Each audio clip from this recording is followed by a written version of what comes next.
And I just want to say a very big thank you to Simon and Anna for arranging all of this. It's really remarkable, really fantastic, and a lot of hard work that they've actually put into it. And you can see what an amazing program they basically put together. So a very big thank you to you guys. It wouldn't be possible without you. Of course, Michiel as well, who arranged the venue, and China Scott for donating, all the people involved with that, for actually giving us this venue and letting us use it. It's really a fantastic place. I've just heard remarkable things about it, and it's lovely that we can actually be here today.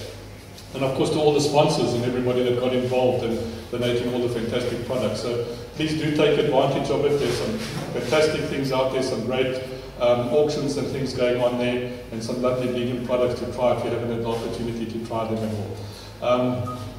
I'm also just going to give you a little bit of a background about the foundation and what we do in South Africa. We come from a very small area in the Limpopo province called Zanin. It is a farming community, and that's really where this whole thing, where the whole foundation started from. If I can get both hands working. This is the little guy that started everything. His name is Regus, which means little king. And it was basically due to him that the foundation ended up being what it is today. It was about 27 years ago when this little guy came across, when I came across this little guy from one of our local employees. He found him in the bush. Somebody had shot his mother and he was left there to die. Fortunately, he had the compassion in him to try and want to save this animal, and he brought him up to me. I wasn't really too sure what to do with him. I brought up many animals in my life before, but this was certainly the first monkey that I've ever come across. And I wasn't too sure what the best thing was to feed them or how you should look after them. Now, I'd always thought our nature conservation authorities in South Africa were actually looking after our nature. So I thought they were the best people to get hold of and speak to. So I phoned them up and told them, look, I found this tiny baby vervet monkey. And before I could even get the word vervet out my mouth, they sort of screamed down the phone, kill it. And I said, I beg your pardon? And they started going about all the problems that these animals cause to the farming community and the destruction that they actually cause, and that people can't make a living anymore because of the damage these guys cause. And he said if I couldn't do that, the best thing for me to do was to put it in a black plastic bag and take it behind the house and hit it with a spade. This was really shocking for me. It wasn't just the thing that what he told me to do with the animal, but basically an authority that was supposed to be looking after animals, what they were saying to me. And this is something that always stayed into my mind in the beginning stages. I'm not going to go into the whole procedure because otherwise you guys will miss out on some of the stuff when you come to the foundation, which I hope you will do, and I hope a lot of the new faces here will actually be able to come and volunteer and help out there, because we've had a lot of people, I see some faces here that have been out there. But to cut a long story short, after many years of fighting with the authorities, we managed to get our permits to look after this animal. And although that was a very, very happy day in my life, it also turned out to be quite a sad day, because we started getting involved in the confiscation of these animals that were kept as pets, and starting to see what was happening in the farming community with people shooting them and destroying them for the damage they had caused. And we started getting in a number of these animals with a lot of psychological problems and suffering in quite a lot of ways. We started doing a lot of investigation into the crop damage, just try and see why these animals were ending up into people's hands, and what kind of damage they were causing, because I mean it is quite a disastrous thing. You must think if you are farming, you put a lot of effort into it, you put a lot of money into it, and for something to come along and just destroy your livelihood is quite a big problem.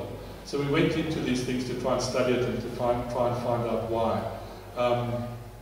And after a lot of study, we found it wasn't really these animals causing the damage. They eat ripe fruit. They don't eat green fruit. And farmers were actually accusing them of causing stuff that they weren't doing. And we did a lot of crop study in it to see what was actually going on. The other thing is having a look at why these monkeys actually end up to us. It's not just from the farming community. As things have started changing, we're getting a lot more vehicles on the roads. A lot of these animals are getting knocked down as they're crossing the roads. Habitat is being destroyed, and there's no way for these animals to live anymore. And this is also becoming a big problem. Overhead power lines are also becoming something that's terrible. These guys climb up them, they get their limbs burnt off and things like this, which is really disastrous. And sometimes they're just left there. There's no organizations or anything looking after to do anything for them. And of course that's where we stepped in. Basically being able to give them the medical aid that they needed, giving them the care that they needed, which is very important. I am going to just show you a little bit of a film. This can be a little bit traumatic, so there are some bad parts in this film, so if you don't like seeing some bad things, just close your eyes in some of the sections. But these are some of the things that we see every day happening to these little guys. I hope it's loud enough over there, you can hear it.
So these are some things that we face on a daily basis every single year with these animals. And we try and get out to the people and try and teach them differently and just show them a different way. And of course try to help these guys along the line. Oh, going the wrong way.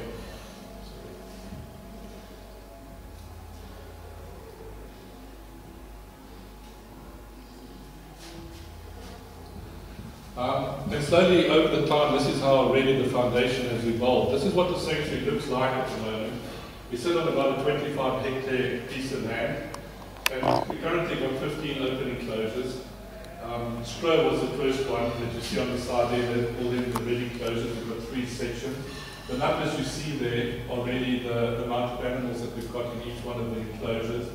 We have a lot of natural bush area which we actually use to feed the monkeys with and things like this, just so that they can basically forage and learn to eat their natural food and stuff like that, which is quite important.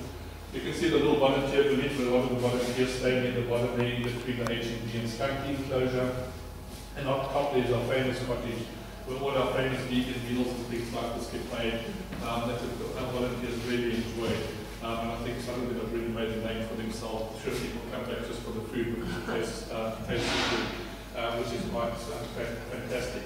Another big thing that we managed to do, thanks to Josie, she'll tell you a lot more about it later on, but is our foster mom program, which is really, really unique. Because one of our things is to try and not work with these animals or have too much hands-on with these animals, because we want to try and keep them as wild as possible. And this program basically helps these little youngsters get back to mother monkeys in a very, very short space of time, which is really something fantastic.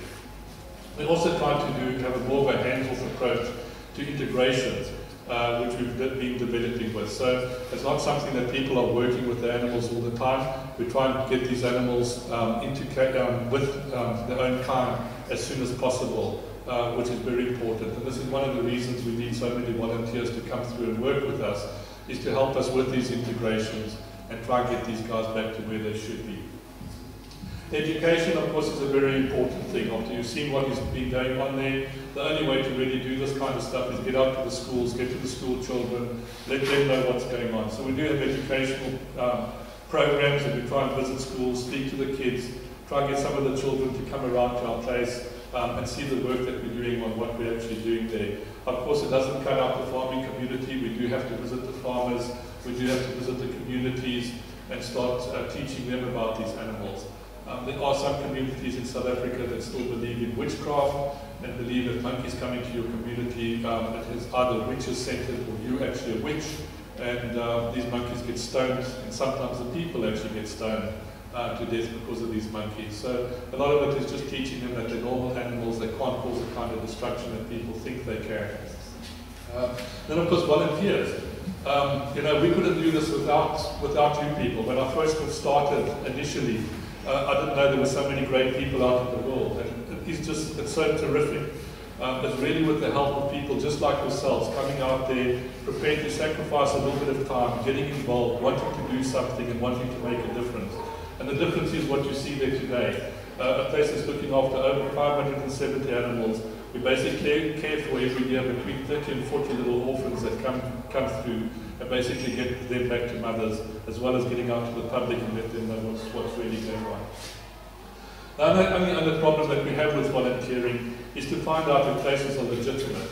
If you are volunteering at organizations, do you know you're actually helping animals, or are you just making money for the people that have got these animals? And this has become a very, very frightening thing today. We have joined organizations like PASA, which is the Pan-African Sanctuaries Alliance.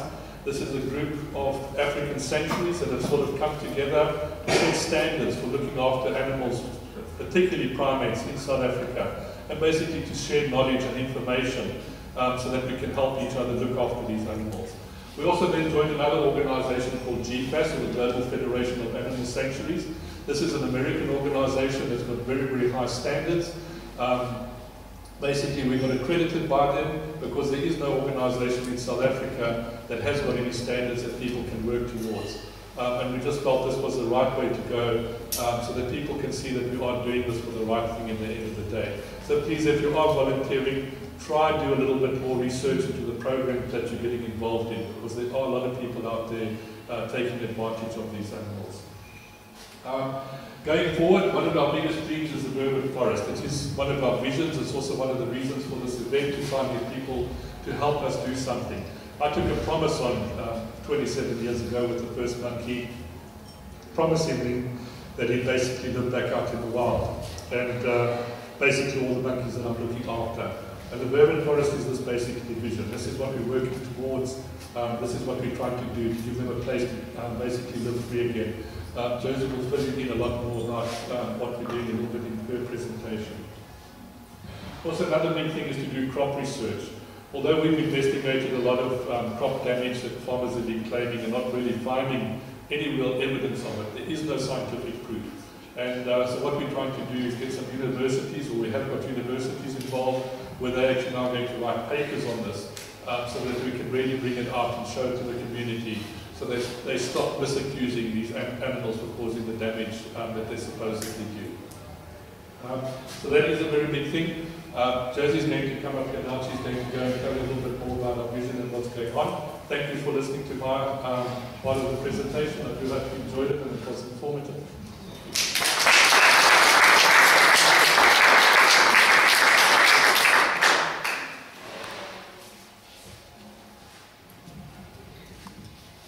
Okay, thank you very much, Dave. Dave did a fantastic job starting the foundation back in finding the first monkey in 1989, so it's absolutely incredible. So I'm going to talk to you first about ethical volunteering and introduce myself, how I ended up at the Vervet Monkey Foundation. How many volunteers do we have here that volunteered for the Vervet Monkey Foundation? Can you raise your hands? Awesome, okay, so many people in the room. Okay, so I'm the co-director and rehabilitator of the Vervet Monkey Foundation in South Africa, although I didn't start out that way. I'm actually from England, and my background is I was a veterinary nurse for 2 years, and I worked in the field of veterinary nutrition. So I've always worked with animals from a young age, RSPCA, shelters, wildlife sanctuaries, that type of thing. In 2005, I arrived at the sanctuary as a volunteer. I was actually signed off work for 4 weeks, and with this time, I didn't want to just sit at home, so I decided to actually take a trip to South Africa, go do something very meaningful. And do you know, this is actually the first project I came across. I didn't even look any further. As soon as I saw the project, it was also a vegetarian organisation, and at the time I was a vegetarian, and I decided it sounded perfect. So I came out to South Africa, booked my flight for 4 weeks, and there I was. At the time, we stayed in Tent Village, which was just actually very much like the camping grounds here. And everything was very basic. We didn't have any internet or anything. We had about 7 people, which included all the staff and volunteers. Now we have up to 30 volunteers. We had about half the enclosures, although probably the same number of monkeys, so things have evolved very much, as Dave has shown you. So then I actually came back as coordinator. In fact, Dave and the other co-founder, Arthur Hunt, I phoned actually to say, what can I do from home? Because I really wanted to get involved from home. I didn't want to just end my experience there. So they said, well, actually, the volunteer coordinator's just left. You could always come out to South Africa. And my very first second was, what? You know, I wasn't thinking of quitting my job and selling my house. And, you know, the second later, I quit my job and sold my house. My boss actually gave me the time off work to go out to the sanctuary. And I promised her I'd come back, and I did come back. I actually came back, and I did the right thing, and I gave her 3 months' notice. And I said, I'm going to Africa, and she said, you know, I knew it. I knew you were going back to South Africa. So that's how I ended up here. And as time went on, I became animal manager. You know, I was just going to go out on a volunteer visa for 3 years and become the volunteer coordinator. In actual fact, then I became the animal manager. And then Arthur Hunt, the co-founder, he sadly died in 2009 of a heart attack, so it was very sudden. And then overnight, me and Dave ran the sanctuary from there in 2009, and I became co-director and rehabilitator. That is my dog Ruben. He came with me in the car. I wouldn't go anywhere without my dog, so he actually flew all the way to South Africa with me.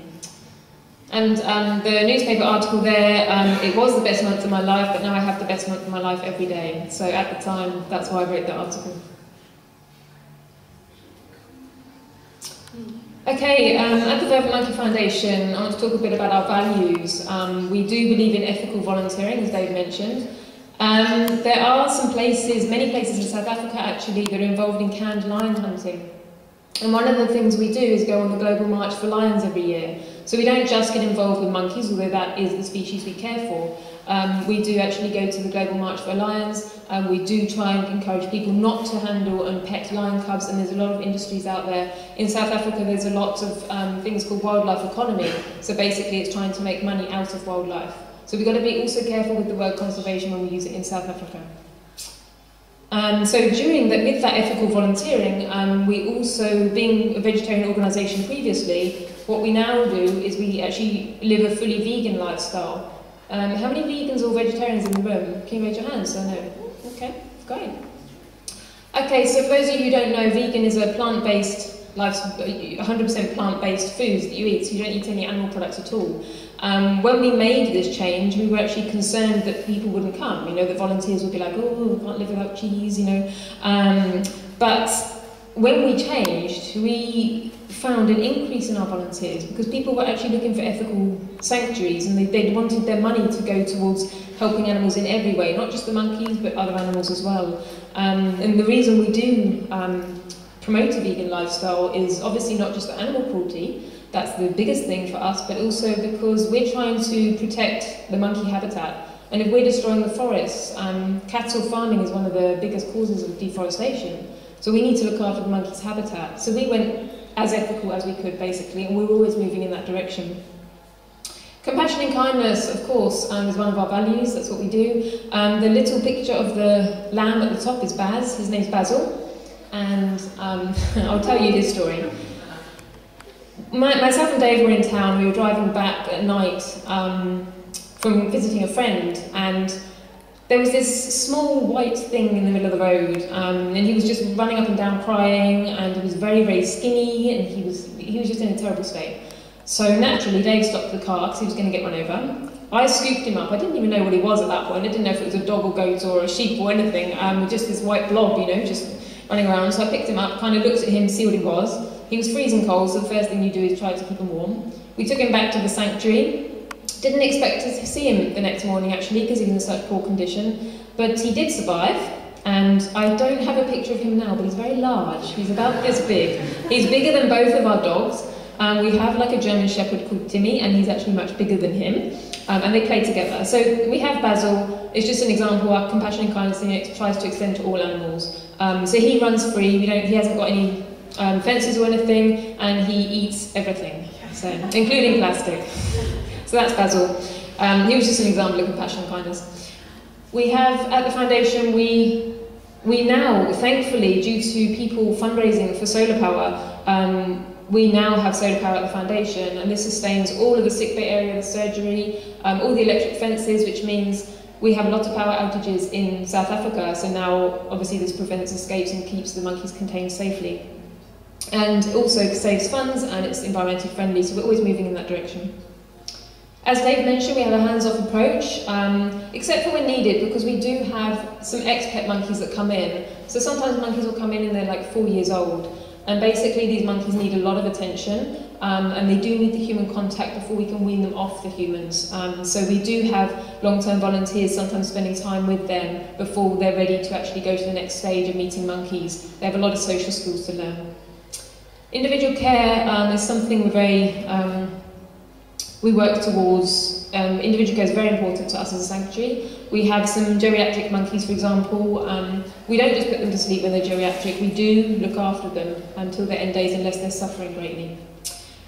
So we do have a monkey called Whitey. I don't have a picture of her, unfortunately, but she's 32 years old. The natural lifespan's 18 years old, but she's done very well, and she's been climbing trees, and and now she has her kind of geriatric ward, so she has a ramp to go up, and she has some pillows, and she's still happy and content. So we do try individual care. The sickbay area has heat lamps, and we'll look after them. We use a combination of holistic medicine, so natural medicine as well as veterinary medicine. They're wild animals, so we basically need to try and support their immune system. In the wild, if they got sick, they'd either get eaten by a predator or die. So at the sanctuary, we're trying to keep them strong. So we don't use much antibiotics, although we do if we have to, and we do use veterinary medicine, and we have some very good vets as well. Okay, integrity and transparency, obviously another value that we stand by. That was vegan food, by the way, at the bottom. I'll just go back actually, because what I didn't mention about the vegan lifestyle is to change over from vegetarian to vegan, we actually had a chef come in for 3 months called Day Radley. She was actually incredible in having set menus for us and making sure everything was nutritionally complete, and the volunteers absolutely loved the food. And then we also had Lynn Nicholson. We had a lot of different chefs come through, and that's one of her dishes at the bottom there. So we've been very lucky. Okay, so at the Vervet Monkey Foundation we have the Foster Mum programme. And this was started in 2009, 2011, can't quite remember, a few years ago. this foster mum program, the way sanctuaries and the way things used to be is that you would raise these orphans to a point where they can look after themselves and go into a troop, perhaps only when they're a year old. This wasn't working for us. We couldn't raise these animals and then we're raising them, you know, like pets. You just can't do that. So what we've done is we take the orphan who's maybe 2 days old, so it can be anywhere really from 2 days old to 3 months old, and what we'll do is we'll care for them. So as you can see, we've got Laura there caring for one of the babies. She's the primary baby carer. She will care for that baby and bottle feed the baby because obviously they don't have milk, they've lost their mum. Then what we'll do is once they've been hand raised up until that's 6 weeks old, then they're ready to learn a feeding cage system. So we have this cage, as you can see at the bottom, where the monkeys are drinking from, and they'll just go in a small hole so that the mums can't fit, otherwise they drink the milk. And then they'll go in and drink the milk, and then they'll come out again and spend time with their foster mum. So you'll see we've got Boots there on the left at the top with his mum Pola. And he was with a foster mum at 6 weeks old, so we put them into an introduction cage, and what we do is we bring one of the mums in from the large enclosure into the area. We thought we could choose the monkey mums, but we were wrong. The monkeys choose their own mums, the mums choose their own babies. So if we have a group of monkeys outside of the enclosure, they will definitely have an affinity for one of the babies and vice versa the other way around. And that bond becomes so close, like a natural bond. So when they're 6 weeks old, they're with the foster mum, and it's only when they're 3 months old that they can go into a large open enclosure, because at 3 months old, the Vervet monkey babies, they move more than 3 feet away from their mum. Before that age, they don't actually move far from mum, which would make it very difficult for them to ever find their milk. So at 3 months old, you can see the monkey at the bottom there, she's called Schlinky. She has two. She had 2 babies, and they look after them as if they're their own. They really do. So that's a wonderful thing. And you see the volunteer there putting milk into the feeding cage, so that you can see that it's hands off from the 6 weeks old, so it's much earlier. We have cases whereby these monkeys that are 6 weeks old, as soon as they go with foster mums, it only takes them a few days before they're scared of people again. So they actually act very wild. If I raised a baby and then by hand, and then I was to go into that cage, that baby will be terrified of me in a couple of days' time because they take on the natural instinct of the mother. So it's a good rehabilitation method. Integrations of other monkeys. So when I mean integrations, I mean introducing them into a larger group of monkeys. So that could be a troop of, say, 40 monkeys.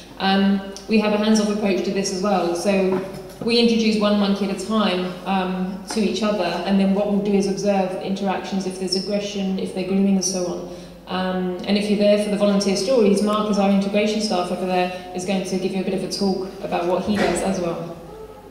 So ex-pets, for example, can be very difficult to rehabilitate, and I'm going to mention one of the ex-pets later on. But if they come in and they're 4 years old and they've been handled by people, they haven't learned the skills they need, and we find it very difficult to integrate them into troops, although we have done so many. We now have a full team of integration staff as well. You'll see Francis here, he arrived, the picture at the bottom, Francis arrived, and it was clear he'd suffered a lot of trauma, so anytime a person came near him, he'd actually put his foot over his ear, and he'd hide from you. It took a long time to integrate him, maybe a few months, but at the end of the day now he's living with 40 other monkeys very happily, and he never puts his foot over his ear again, so that's perfect. And the top picture, you'll see there's a monkey in the back called Sangoma. He actually used to pace around his cage. He used to live in a very small cage after being kept for so long in a cage by himself, by people, and he paced and paced and paced and paced. We thought he'd be a very difficult integration. He took 3 weeks. He was so happy when he could actually play with his friend Mischief. You just couldn't believe. To watch him playing again from coming from a very small cage was just amazing. Okay, so volunteers do come out, and please do go to the volunteer stories at 4 o'clock, and you'll hear all about just 5-minute briefs of what they've been doing and what rewards they've got out of it. But I want to mention to you guys, volunteering benefits for you as to what you will actually get out of volunteering at a sanctuary, because, I've also got huge personal benefits from it, but there's a lot of other things that you will get. You have personal growth, there's adventure, there's life skills that you learn. You can explore, and a lot of people will actually take time off work to actually find their passion, and they go somewhere and they're somewhere in nature and it's very quiet and peaceful, and then it will come to them and they'll find their passion. I found my passion and I came back to South Africa. There's lots of adventure. We're about an hour from Kruger National Park, and there's Blythe River Canyon. You'll see the picture at the bottom. That's just an incredible view, and again, there's a lot of nature around. You'll meet new friends, connections. Lots of people here know each other because they've all made friends from being at the sanctuary. Different cultures as well, and of course teamwork. You know, it's really nice to feel part of a team and part of a family. You discover a new environment and you can really be yourself, so you can be the authentic you. I had a volunteer just the other day. They said to me that they're just so happy they can be here because they can really be themselves. They don't have to be someone they're not. They don't have to fit into society. They're within a group of non-judgmental people, and they can actually really be themselves without judgment. And you can enhance your leadership skills. You work with other volunteers. So all of the things when you do volunteering, of course you're doing it because you want to do something meaningful, you want to work with animals, but don't forget, you know, it does also bring things for yourself as well. Okay, just a few stories on some of our monkeys. This is Prince. Prince was an ex-pet. He sucks his fingers. He lives in an introduction cage at the moment before we're ready to put him into a social group.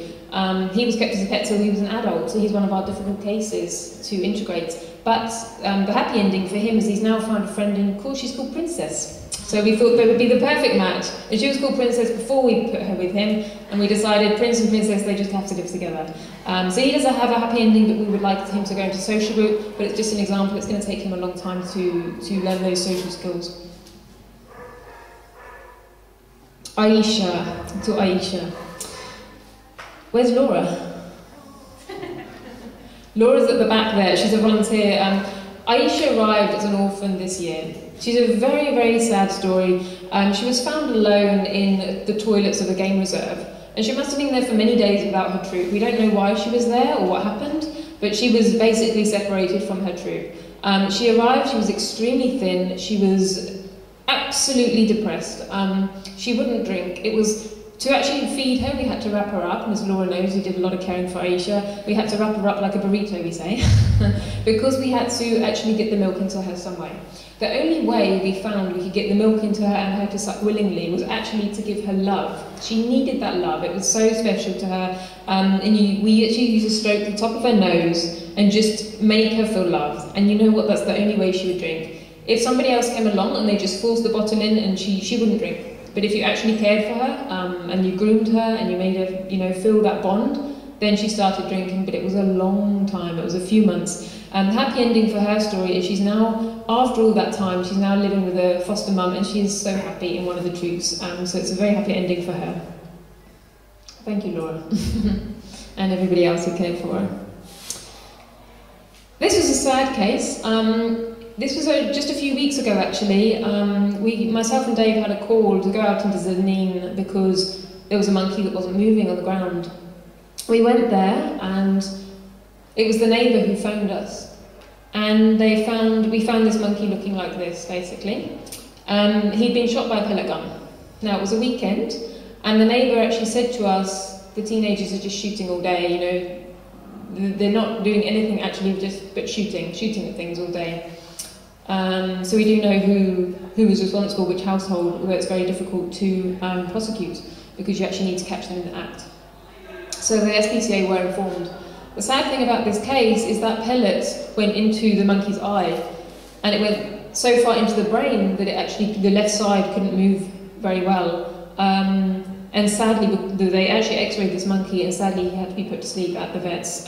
He wasn't going to recover from the brain damage, also the blindness, but also the left side.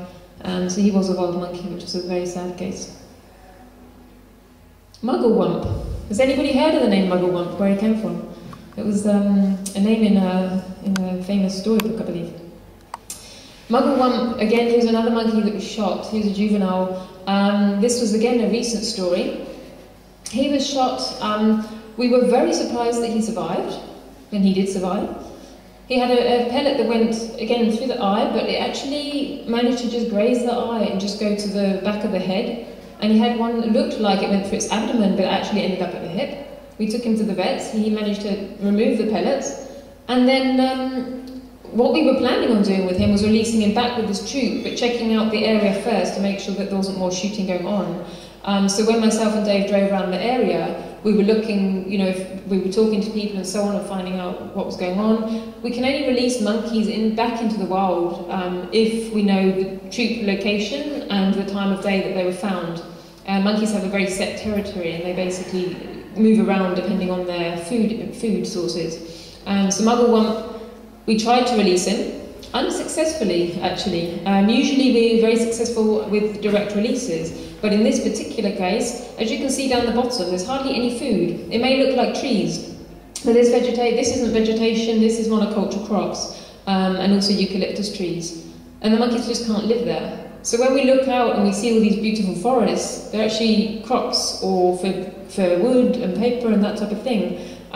So we're clearing the land to create all these crops, but also for things like cattle grazing, for example, and the monkeys just didn't have anywhere to live. This monkey had to travel through a hostile environment to get any source of food at all, and he would have had to travel miles. Now the problem is, when we went to release him, he actually tried to jump back in his cage, which was abnormal. It doesn't happen. They normally go off with their troop. And what we're thinking is this monkey had to travel so far, he probably changed their sleeping areas because of the food sources, because they would have had to travel so far. So he wasn't released, but he is now living with 40 other monkeys in a troop. Or he will be, he's in the process of doing that right now, and he's a very happy monkey. So he's moved on and he's actually living with a lot of other monkeys.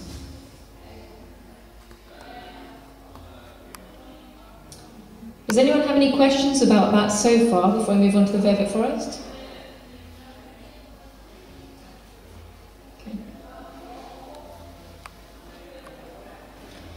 Okay, so on a happier ending, what the Vervet Monkey Foundation's vision for a bigger picture for these monkeys is called the Vervet Forest.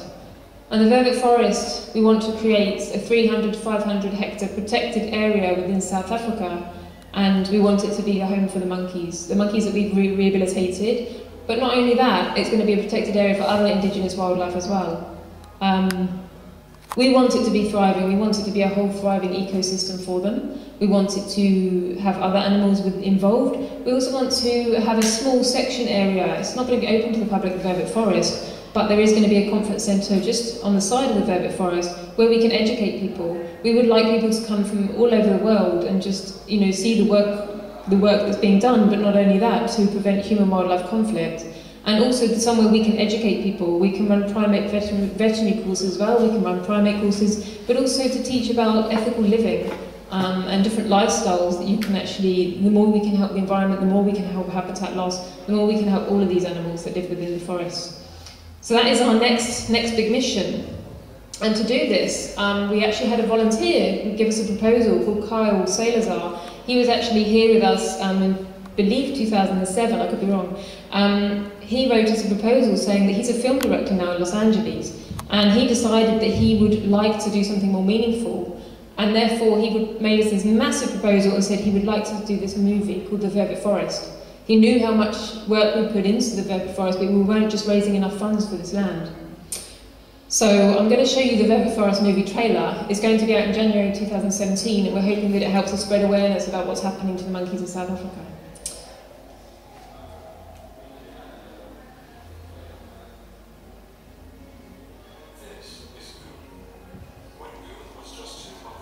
Yeah. She is the third orphan to arrive at the Vervet Monkey Foundation in South Africa this year. The members of the VMF community give these animals a second chance. At the foundation we have 570 monkeys, plus or minus, because we have orphans coming and going. The monkeys I've seen there, every single one of them has gone through something. Every single one has had a terrible start in life.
Okay, so do look out for that movie in January 2017. It's going to be first at international film festivals, and then after that we'll be able to show it publicly as well. Okay, so just to end this presentation, I'd just like you all to close your eyes, just for 2 minutes, if you will. I want you to imagine, just imagine those monkeys that you've seen today. Just imagine Aisha, the one who needed love. Just remember Mugglewump, the one who was shot. And just imagine if they could actually live out in the forest. This 300 to 500 hectare forest. They'll go down to the dam. They'll have troops of 40, 50, 60 other monkeys that they're playing with. They'll walk into the forest and they'll just hear this amazing sound of birds. They'll walk up to the river. They'll drink from the stream. They'll have the warthogs in the background. All the wildlife there will be extremely happy. They'll be living in nature. They'll be free from human harm and conflict. And that's what we're looking at, and that's what we want to help create, and that's the Vervet Forest. Thank you.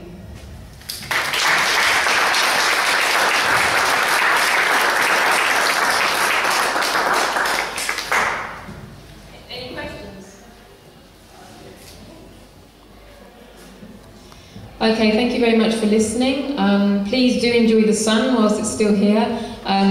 Coming from England, I expected to come to Belgium and it be very rainy and so on, but actually it's pleasantly surprised. It's amazing. I think me and Dave brought the South African weather with us. Do have a look at the silent auction. There's a light graffiti happening over here. There's wood pyrography. There's awesome cakes and ice creams and vegan food there. So do please enjoy the rest of the day. And there's some amazing bands tonight as well. So we hope you join us for that. Okay, thank you.